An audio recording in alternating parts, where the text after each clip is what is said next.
Hello, everyone. Welcome back.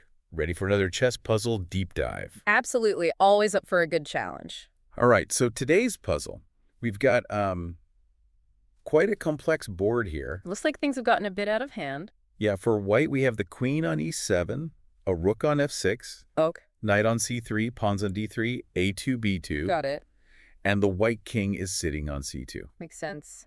And for black? For black, we have a rook on b8, bishop on c8, pawns on a7, c6, h5, d5, g4. Lots of pawns, keeping track of those. Yeah, and a knight on h6, a bishop on a5, king on d4, and finally the queen on e3. All right, so taking it all in, that's a lot of pieces. It is. Let's get this going then and see if we can untangle it. Definitely crowded board. White does seem to have, well, at least a slight material advantage. Yeah. But their pieces are, well, they're a bit tangled up. I think the immediate standout, though, has to be black's queen over there on e3. Yeah. It's controlling a lot of squares. The question is it overextended? Right. Could be a bit of a trap. Potentially, yes. And black's king on d4. Kind of looks vulnerable, doesn't it? Yeah, I see what you mean. If white could get a piece on e-file, there's a potential pin there. True.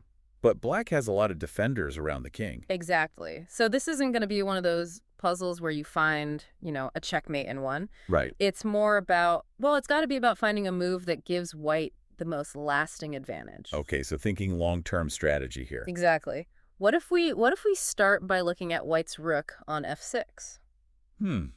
This is a bit trapped. It does, yeah, but it could be the key to unlocking this whole position. Okay, I'm interested. How so?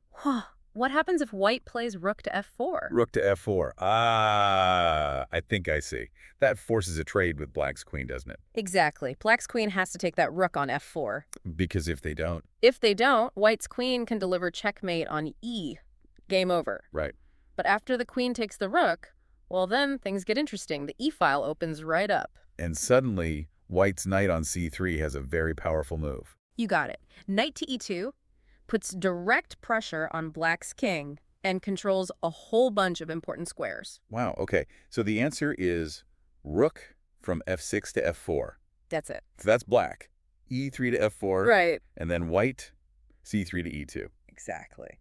Black's king is not feeling very comfortable right now. Yeah, definitely in a bit of trouble. It's not checkmate, but white's attack is looking pretty strong at this point. Oh, yeah, they control the e-file now. That knight's in a great position. And black's options for defense are, well, very limited. This is what I love about positional chess. Sometimes just the threat, the potential, it's even more powerful than actually carrying out the attack. Makes you think. Absolutely. Well, thanks for breaking that down. That was a really interesting one. Anytime. Always enjoy these puzzles. Thanks for listening.